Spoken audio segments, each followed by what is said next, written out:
योग और तंत्र की अनेक रहस्यमय शक्तियों में कुंडलिनी शक्ति सबसे अधिक रहस्यमय शक्ति है। ब्रह्मांड की सभी शक्तियाँ कुंडलिनी महाशक्ति के ही अधीन हैं। सनातन धर्म में दो अविनाशी तत्व कहे गए हैं, चेतन और प्रकृति। चेतन को ही ब्रह्मा, परब्रह्मा, परमात्मा, ईश्वर, शिव आदि के नामों से व्यक्त किया गया है। प्रकृति को माया, महामाया, योग माया, ईश्वरी, कुंडलिनी, भुजंगी, कुटिलांगी, कुंडली शक्ति के नामों से जाना जाता है। कुंडलिनी महाशक्ति को ही योग माया कहते हैं। यही कुंडलिनी महाशक्ति चेतन तत्व की अध्यक्षता में संपूर्ण ब्रह्मांड का निर्माण करती है। यही कुंडलिनी महाशक्ति अविद्या रूप से सभी जीवों को बंधन में बांधती है और यही विद्या रूप होकर सभी बंधनों से मुक्त भी कर देती है। हठ योग में कहा गया है, जिस प्रकार समस्त पर्वतों और वनों के साथ पृथ्वी को शेषनाग धारण किए हुए हैं, उसी प्रकार समस्त योग और तंत्र को कुंडलिनी शक्ति धारण किए हुए हैं। मानव शरीर में कुंडलिनी महाशक्ति सभी रहस्यों और शक्तियों को अपने में समाहित किए हुए सुप्त अवस्था में मूलाधार चक्र में स्थित रहती है। जब यह कुंडलिनी महाशक्ति अपनी सुप्त अवस्था को छोड़कर जागृत होती है तो सुषुम्ना नाड़ी में स्थित सभी चक्रों और ग्रंथियों का भेदन करके सहस्त्रार चक्र में स्थित परम शिव में विलीन हो जाती है। कुंडलिनी शक्ति के द्वारा जब सभी चक्रों और ग्रंथियों का भेदन होता है तो चक्रों और ग्रंथियों में स्थित देवता अपना स्थान छोड़ देते हैं और साधक अनंत शक्तियों का स्वामी बन जाता है।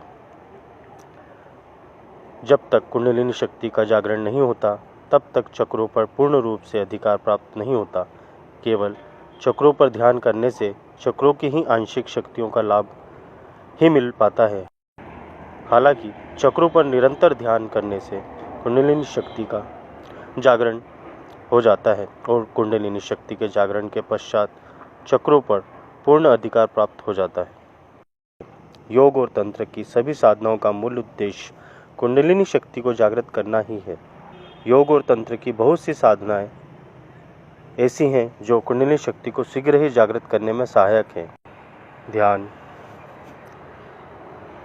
ध्यान कुंडलिनी शक्ति को जागृत करने का सर्वश्रेष्ठ उपाय है।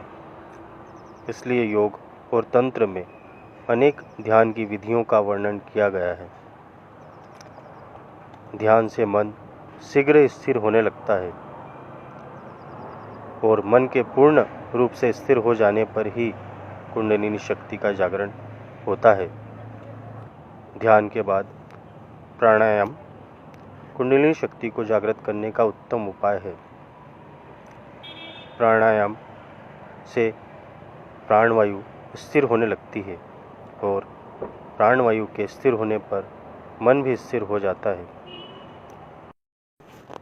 और फिर मन के पूर्ण रूप से स्थिर होने पर कुंडलिनी शक्ति का जागरण होने लगता है।